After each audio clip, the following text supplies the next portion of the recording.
여호와께서 나의 주인에게 크게 복을 주시어 장성하게 하시되 소와 양과 은금과 종들과 낙타와 나귀를 그에게 주셨고 나의 주인의 아내 사라가 노년에 나의 주인에게 아들을 낳음에 주인이 그의 모든 소유를 그 아들에게 주었나이다.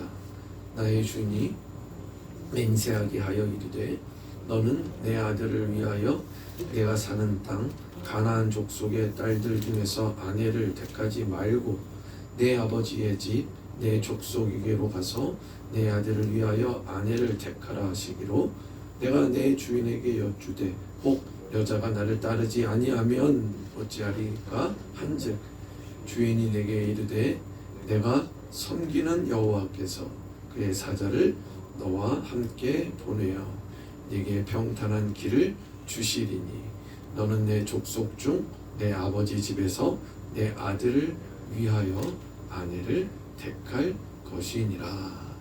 아멘.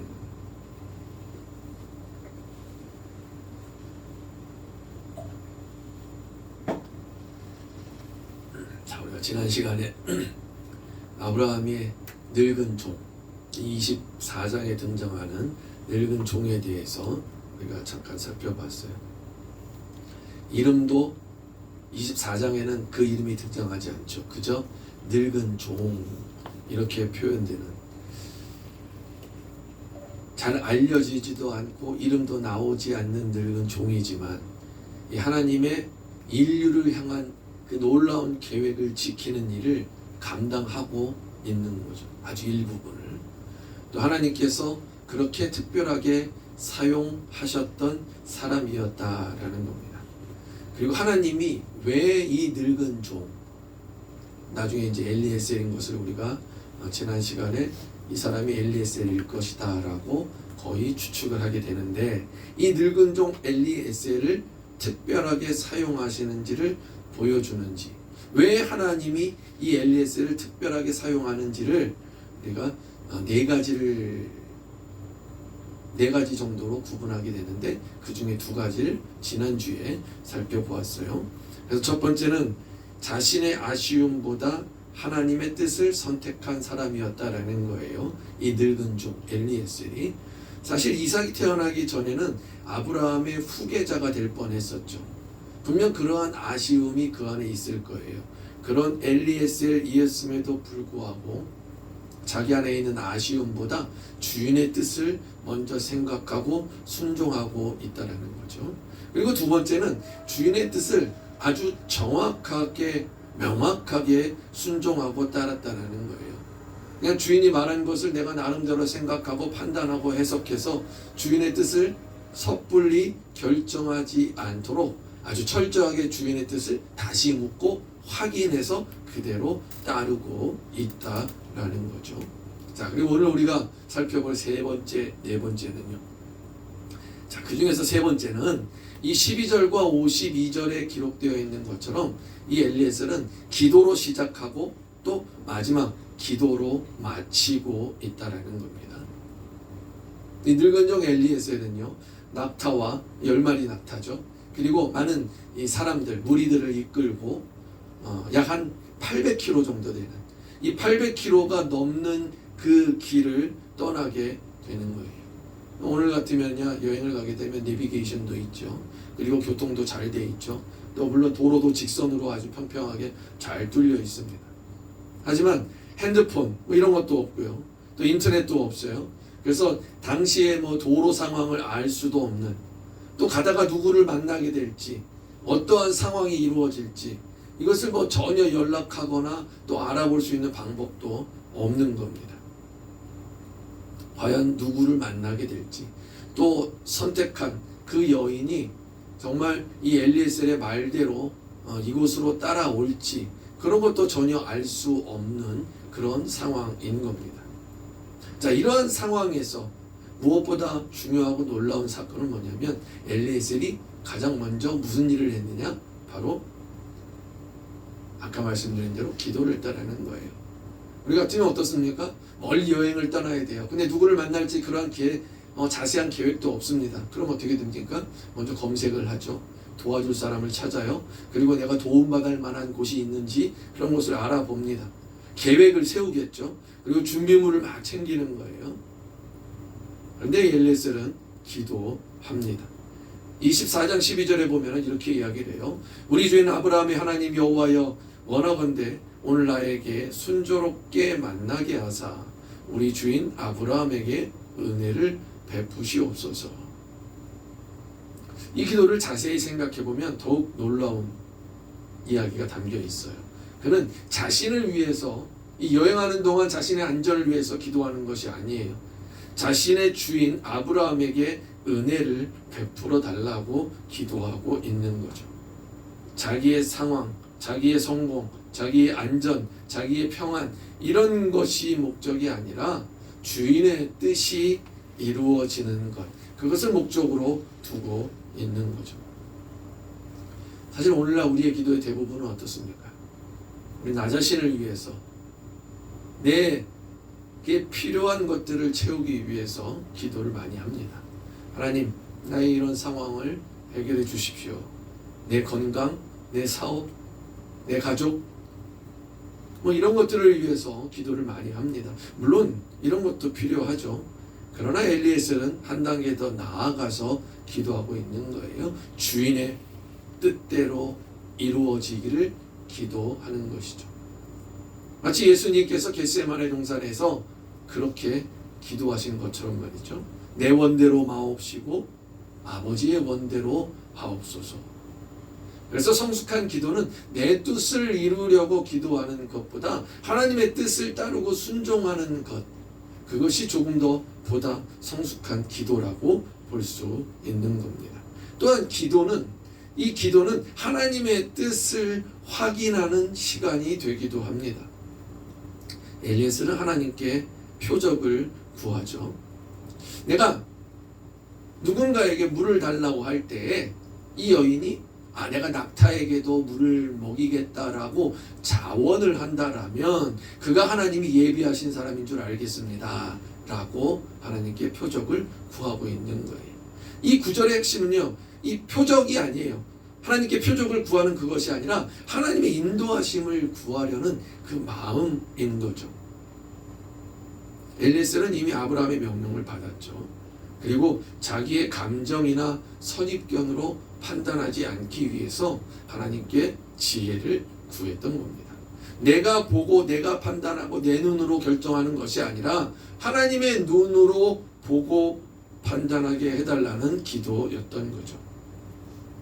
우리가 어떤 결정을 할 때에도 바로 이러한 모습이 필요한 겁니다. 하나님, 제가 좋아하는 길, 그것이 아니라 하나님께서 기뻐하시는 길을 보여주십시오. 이런 기도가 필요하다라는 거예요. 그리고 또한 이런 기도에는요, 기도할 힘이 필요합니다. 엘리에셀은 기도한 뒤에 어떻게 합니까? 조급하게 움직이지 않아요. 그리고 우물가, 그 우물가에, 약속된 그 우물가에 서서 기다리게 되는 거죠. 그리고 하나님께서 어떻게 역사하시는지를 가만히 바라보고 지켜보는 겁니다. 오늘날 많은 분들이 기도하고 나면 어떻습니까? 그것이 언제 이루어지나 조바심을 내는 거죠. 그러면서 그것을 조금 더 묵직하게 기다려야 되는데 이 기다리는 것에 매우 약하다라는 거예요. 그래서 기도하고 얼마 지나지도 않고 응답이 없어? 그럼 어떻게 해요? 불안해하는 거죠. 왜 응답이 없지? 도대체 무슨 일이지? 우리는 기도하더라도 하나님보다 앞서 달려나가는 것이 아니라 하나님의 때를 신뢰해야 돼요. 하나님의 때를 믿고 하나님의 때를 기다리는 것, 그것을 배워야 한다는 것이죠. 이 엘리에셀은요, 기다렸고, 그리고 하나님은 가장 정확한 시간에 리브가를 보내셨던 겁니다. 사랑하는 성도 여러분, 하나님의 응답은요, 늦는 것이 아니에요. 정확한 거죠. 우리가 보기에는 우연처럼 보이는 그 만남일지라도 하나님께서는 이미 오래전부터 그것을 준비된 섭리로 이끄셨다라는 겁니다. 그리고 엘리에셀은 바로 이러한 섭리를 기도로 경험하고 있었던 것이죠. 자, 창세기 24장의 이야기 여기서 끝나지 않죠. 엘리에셀은 기도만 하고 거기서 가만히 기다리고, 그저 가만히 기다리고 아니에요. 하나님을 신뢰했지만 동시에 자기의 할 수 있는 최선을 다합니다. 엘리에셀은 굉장히 적극적으로 또 치밀하게 움직이죠. 우리가 가끔은요, 이 믿음하는 거, 믿는 거, 그리고 내가 행동하는 거, 이것을 반대되는 개념처럼 생각할 때가 있습니다. 믿는 것과 내가 행동하는 것. 그래서 나는 이제 기도했으니까 이제 하나님이 알아서 하시겠지. 또 내가 하나님께 맡겼으니까 나는 이제 가만히 아무것도 하지 않고 기다리면 되겠지. 이렇게 생각하기도 한다라는 거예요. 하지만 성경은 그렇게 말하지 않아요. 참된 믿음은 행동을 그저 멈추고 있는 그것이 아니라 행동의 방향을 하나님께 맡기는 거예요. 내가 어디로 행동할지를 하나님께 맡기고 하나님을 신뢰하고 그것을 그대로 순종하며 따르고 있다는 거죠. 먼저 엘리에셀은 기도한 후에 어떻게 합니까? 응답의 가장 적절한 장소로 이동을 하죠. 본문을 보면 엘리에셀은 성에 들어가자마자 우물가로 갑니다. 당시의 우물은 어디예요? 단지 그냥 물을 깃는 그런 곳이 아닙니다. 마을 사람들이 주로 모이는 곳이에요. 그리고 특별히 저녁이 되면 젊은 여인들이 물을 기르러 오는 그런 장소였던 거죠. 엘리에셀은 하나님의 인도하심을 믿지만 자신도 할 수 있는 가장 가능성이 있는 자리로 나아가게 됐던 겁니다. 농부가 풍년을 위해서 기도를 해요. 그리고 만약에 씨를 뿌리지 않고 가만히 기다린다? 그건 믿음이 아닌 거예요. 학생도 마찬가지예요. 시험을 위해서 열심히 기도합니다. 그런데 책은 펴질 않아요. 그거는 뭐예요? 그건 믿음이 아닌 거죠. 취업을 위해서 열심히 기도하지만 내가 이력서조차 쓰지도 않고 내지도 않는다라면 하나님께서 역사하실 통로를 자신이 스스로 막고 있는 것과 마찬가지라는 거죠. 기도는 하나님께 맡기는 거지만 순종은 내가 해야 할 일을 하는 거라는 겁니다. 하나님은 움직이는 발걸음을 인도하시는 거예요. 자, 엘리에셀은 이 외모보다 성품을 우선해서 판단을 하게 되죠. 엘리에셀의 기도를 보면은 한 가지 조건이 나와요. 내가 물을 달라고 할 때 나에게 마시게 하고, 그리고 뿐만 아니라 내 낙타에게도 물을 먹이겠다고 하는 여인이 있다면 바로 그 여인이 주님이 예비하신 사람인 줄 알겠습니다. 이러한 기도를 했잖아요. 여기에서 유념해 볼 건 뭐냐면 낙타에게도 물을 주겠다는 리브가의 말이에요. 여러분, 낙타 한 마리가 목이 마르면요 한 번에 약간 80에서 100리터를 먹는데요.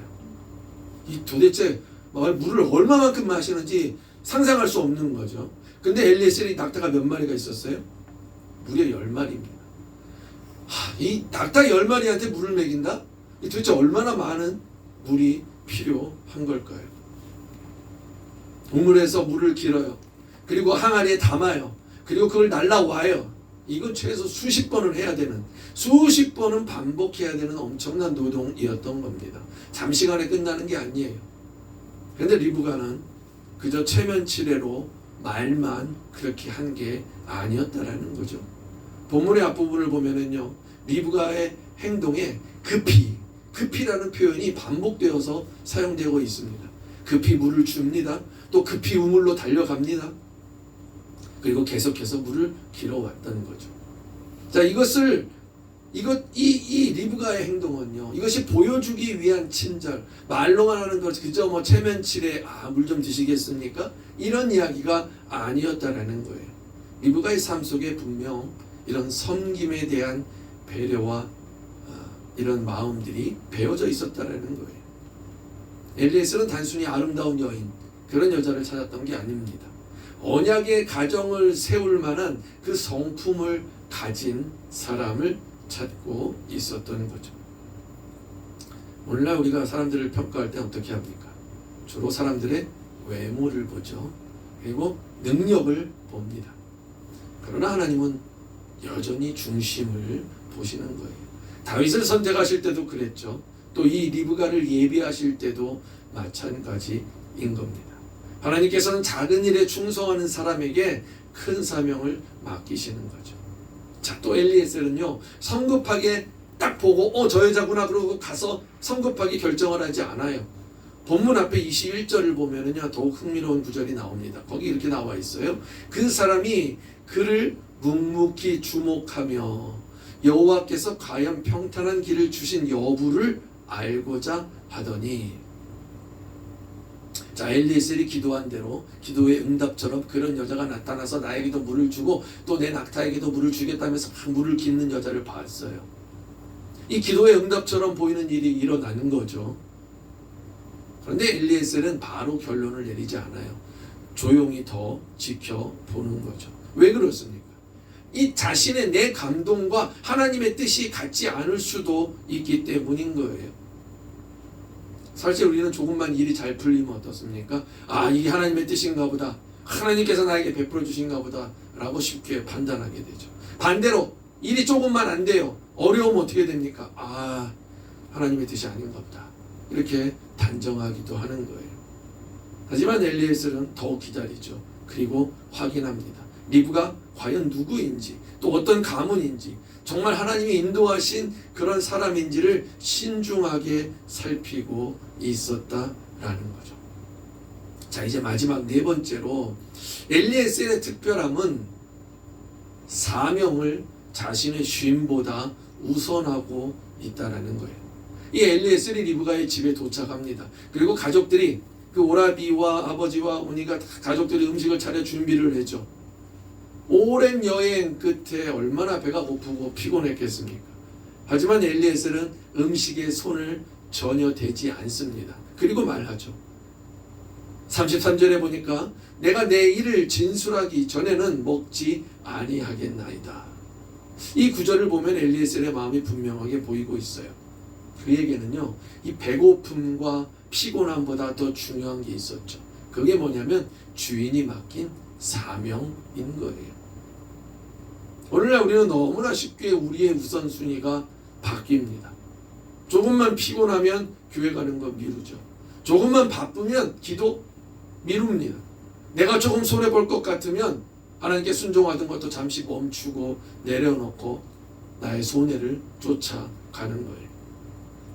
하지만 엘리에셀은 분명하게 말하고 있습니다. 사명이 먼저라는 거죠. 우리 사랑하는 성도 여러분, 우리도 하나님께 기도 많이 하죠. 그런데 기도한 후에 우리는 어떻게 살아갑니까? 엘리에셀처럼 기도하고 움직이고 섬기고 분별하고 사명을 우선하면서 살아가고 있느냐는 거예요. 분명히 하나님은 기도하는 사람을 사용하세요. 그리고 또한 동시에 순종하며 움직이는 사람을 통해서 일을 하십니다. 엘리에셀은 기도하는 사람이었어요. 또한 행동하는 사람이었습니다. 그리고 그의 순종은 결국 하나님의 놀라운 섭리를 눈으로 보게 만들었던 것이죠. 여러분, 마지막으로 이 창세기 24장을 쭉 읽다 보면은요, 어느 순간에 엘리에셀이 그저 조용히 사라진 것을 볼 수 있어요. 리브가가 이삭을 만나고 두 사람이 하나가 되는 장면이 나옵니다. 그런데 엘리에셀은 더 이상 등장하지 않는 거예요. 왜냐하면 그의 사명이 끝났기 때문인 거죠. 그는 처음부터 자신이 주인공이 되기 위해서 이 일을 한 것이 아니었다라는 거예요. 그저 주인의 뜻대로 주인의 아들 이삭을 위해서 살았던 겁니다. 엘리에셀의 행동과 모습 속에는요, 자신을 드러내는 일이 없어요. 처음부터 끝까지 자기 자신을 드러내지 않는다는 거죠. 그저 리브가를 만나고 큰 접대를 받으면서도 그 집안에 가서도 자기 자랑을 하지 않아요. 내가 낙타 10마리를 끌고 내가 종들 몇 명을 데리고 오고 나에게 금붙이가 얼마나 많이 있고 내가 얼마나 대단한 사람인지를, 내가 얼마나 훌륭한 능력이 있는 사람인지를 말하지 않는다는 거예요. 자신을 내세우지 않아요. 오직 한 사람 이야기만 하죠. 자기에게 맡겨진 사명대로 이 엘리에셀은 계속해서 주인의 아들 이삭만을 소개하는 거예요. 이삭이 누구인지, 하나님께서 어떻게 그에게 복을 주셨는지, 왜 리브가가 함께 가야 하는지를 말하고 있는 겁니다. 엘리에셀의 관심은 자기 자신이 아니죠. 이삭에게 있었던 거예요. 오늘날 우리의 신앙은 누구를 드러내고 있습니까? 나는 교회에서 무엇을 위해 예배드리고 무엇을 위해 봉사하고 있습니까? 혹시나 내 이름이 알려지기를 위해 내 이름이 알려지기를 바라고 있지는 않습니까? 사람들이 나를 인정해 주기를 기대하고 있지는 않습니까? 엘리에셀은 내가 얼마나 고생했는가 보다 주인의 뜻이 이루어졌는가를 더 중요하게 여기고 있는 거죠. 이것은 너무나도 어려운 일입니다. 사실 사람들은 누구에게나 인정받고 싶잖아요. 또 칭찬받고 싶죠. 또 남들에게 기억되고 싶어요. 그런데 하나님은 때때로 우리의 이름은 감추세요. 그리고 하나님의 일만 드러나게 하시는 거죠. 그리고 엘리에셀이 바로 그러한 길을 걸었던 거예요. 오늘날 우리는 유명한 목회자나 선교사 또 신문에 기록한 그러한 이름들을 기억합니다. 그러나 사실 이름 없이 이름 없이 뒤에서 기도하고 있는 성도들, 묵묵히 헌금하는 성도들, 보이지 않는 곳에서 섬기는 그 손길들이 있었기에 오늘날 한국의 교회가 존재하는 거예요. 세상은 박수 받는 사람들을 기억하겠지만요, 하나님은요 충성한 사람들을 기억하십니다. 엘리에셀은 처음부터 결과를 보장받지 못했어요. 리브가가 거절할 수도 있어요. 라반이 허락하지 않을 수도 있어요. 중간에 강도를 만날 수도 있었을 겁니다. 확실한 건 하나도 없었죠. 그저 확실한 게 있다면 주인의 뜻에 최선을 다하겠다는 엘리에셀의 결심뿐인 거죠. 성경은 성공한 종이 아니라 충성된 종을 칭찬합니다. 예수님께서 달란트 비유에서 칭찬하신 종이 누굽니까? 성공? 아니에요. 잘하였도다 착하고 충성된 종아. 사랑하는 성도 여러분, 오늘 우리는 창세기 24장을 통해서 4가지를 살펴보았어요. 첫 번째는 자기의 아쉬움보다 하나님의 뜻을 선택한 사람, 상속자가 될 수 있었지만 기꺼이 이삭을 위해 헌신한 사람. 둘째는 주인의 뜻을 바꾸지 않는 사람이에요. 자기의 생각을 더하지 않고 맡겨진 말씀을 그대로 전하는 거죠. 세 번째는 기도하며 행동한 사람. 기도로 시작하고 손과 발을 움직여 최선을 다하는 거죠. 네 번째는 자신이 아니라 주인의 뜻대로 작은 주인을 높이는 사람이었어요. 끝까지 이삭의 기쁨을 위해 충성했던 거죠. 어쩌면 우리도 이 엘리에셀처럼 이름 없이 그렇게 살아가게 될지도 모릅니다. 사람들이 우리의 수고를 알지 못할 수도 있어요. 내가 봉사해도 박수를 받지 못할 수도 있습니다. 내가 기도해도 다른 사람들이 아무도 안 알아줄 수도 있어요. 하지만 엘리에셀의 이름은 이 창세기 24장에 나오지 않아요. 하지만 그의 순종은요, 아브라함의 언약을 이어주는 결정적인 연결고리가 되었던 거죠. 이러한 순종이 있었기에 리브가가 이삭을 만나요. 야곱이 태어날 수 있었어요. 12지파가 세워질 수 있었던 거죠. 마침내 예수 그리스도께서 이 땅에 오시게 되었던 겁니다. 이름은 드러나지 않지만 하나님의 구원 역사에는 깊이 새겨진 삶이라는 거죠. 주인의 뜻을 내 사명으로 삼는 사람. 바로 이런 사람을 통해서 하나님은 가정을 세우시고 교회를 세우시고 하나님의 나라를 이 땅에 이루어 가시는 겁니다. 엘리에셀처럼 기도하고 순종하고 충성하고 섬기며 자기의 이름보다 예수 그리스도의 이름이 높아지도록 살아가는 그러한 여러분들이 되시기를 바랍니다. 기도하겠습니다. 하나님, 이 창세기 24장에 나오는 이름 없이 자기의 사명을 묵묵히 감당한 엘리에셀, 하나님, 오늘날 우리의 삶이 이러한 삶을 살아갈 수 있도록 하나님이 이 땅에서 우리에게 맡겨진 사명을 그저 묵묵히 감당하며 살아가기를 바랍니다. 하나님, 우리에게 믿음을 더하여 주시고 하나님, 우리에게 조금만 더 하나님을 바라고 구할 수 있는 그러한 우리가 되게 하여 주시옵소서.